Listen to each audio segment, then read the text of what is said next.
जुलाई से महाराष्ट्र सरकार ने यूनिवर्सल हेल्थ स्कीम को लागू कर दिया है। महाराष्ट्र के 3.25 करोड़ परिवार स्कीम के लिए कोई खर्च करने की उनको आवश्यकता नहीं होगी। हर परिवार का 1300 रुपए का इंश्योरेंस प्रीमियम महाराष्ट्र सरकार देगी। इस स्कीम पर सालाना 3000 करोड़ रुपए खर्च होंगे। स्कीम की और क्या खासियतें हैं, हमारे सहयोगी अनुराग शाह ने इस सिलसिले में महाराष्ट्र सरकार के additional chief secretary Milind Mhaiskar से खास बातचीत की। सर, आपसे ये समझना चाहता हूँ,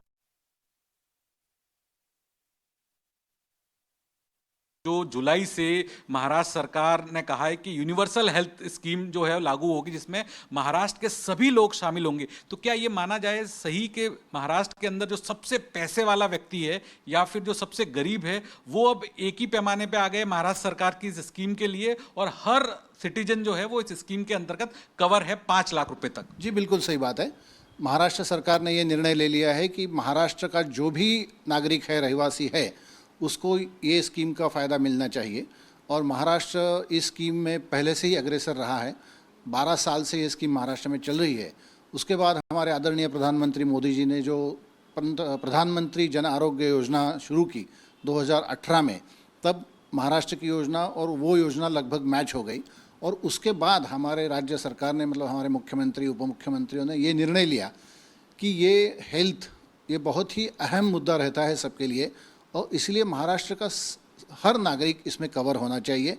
उस विचार से ये शुरू होकर ये सब टेंडरिंग वगैरह प्रोसीजर होने के बाद 1 जुलाई से ये स्कीम चालू हो गई है, जो आपने जैसे कहा कि महाराष्ट्र के लिए हर नागरिक के लिए लागू होगी और 5 लाख की मर्यादा तक इसका लाभ मिलेगा। सर, पहले जो इस स्कीम में कुछ येलो राशन कार्ड वाले वगैरह ही शामिल थे, लेकिन अब आपने वो सारी कंडीशन हटा दी है। राशन कार्ड किसी के पास नहीं है या फिर इनकम टैक्स देता है, अमीर है, उन सबको इसका लाभ मिलेगा, वो इसके अंदर ट्रीटमेंट ले सकता है? जी बिल्कुल।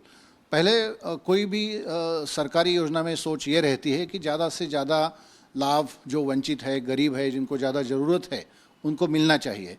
उस हिसाब से पहले महाराष्ट्र में भी और देश में भी जो गरीब लोग हैं, orange ration card, yellow ration card, Antyodaya वाले, तो ऐसे लोगों को ये स्कीम जारी थी। लेकिन जैसे मैंने आपको बताया कि महाराष्ट्र ने ये सोचा कि हेल्थ ये सबके लिए अहम मुद्दा होता है और इसीलिए सबको इसमें क्यों नहीं कवर किया जाए इंश्योरेंस में, तो उस हिसाब से अभी सब लोग इसमें कवर्ड हैं। उसकी बैकग्राउंड ये है कि पहले जो स्कीम थी ऑरेंज येलो रेशन कार्ड वाली, तो वो महाराष्ट्र के लगभग 2.25 करोड़ फैमिलीज़ जो है उनके लिए लागू थी। और फिर उसमें थोड़ा सा बढ़ोतरी करने के बाद और 50 लाख फैमिली लेकर अब महाराष्ट्र में जो अंदाज़ा ये है कि 2.72 करोड़ फैमिलीज़ है और 12.5 करोड़ आबादी है, तो उन सब के लिए अब लागू हो जाएंगे।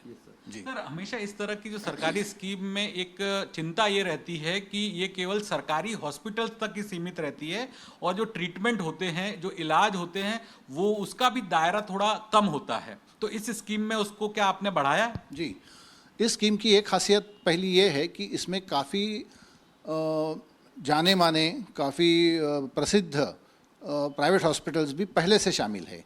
अभी आज की तारीख में जो हमारा प्लान है और हमारी जो आज की व्यवस्था है, उसमें 1900 हॉस्पिटल्स एम्पैनल्ड होंगे। उसमें से सिर्फ 450 हॉस्पिटल्स ये सरकारी होंगे, जो हमारे गवर्नमेंट के डिस्ट्रिक्ट हॉस्पिटल्स है, मेडिकल कॉलेज अटैच्ड हॉस्पिटल्स है, वो मतलब 1400 से ज़्यादा हॉस्पिटल है, प्राइवेट हॉस्पिटल्स है। इसलिए ये स्वातंत्र्य है हर नागरिक के लिए कि जो उसको ठीक लगे, जो उसको सुविधाजनक लगे, घर के पास हो या और कोई दृष्टि से सुविधाजनक हो, तो किसी भी 1900 में से हॉस्पिटल में वो जा सकते हैं और सुविधा ले सकते हैं। सर, लेकिन क्या जो ट्रीटमेंट है उसमें भी सभी तरह के जो ट्रीटमेंट प्रोसीजर है वो इस इंश्योरेंस स्कीम में शामिल रखे गए या फिर कुछ जो इलाज है उसमें शामिल नहीं होंगे? हाँ, उसमें इस प्रोसीजर में जो है प्रधानमंत्री जी की जो जन आरोग्य योजना है उसके साथ ये पूरी संलग्न है। इसका मतलब ये है कि 1356 प्रोसीजर्स इसमें अलाउड है।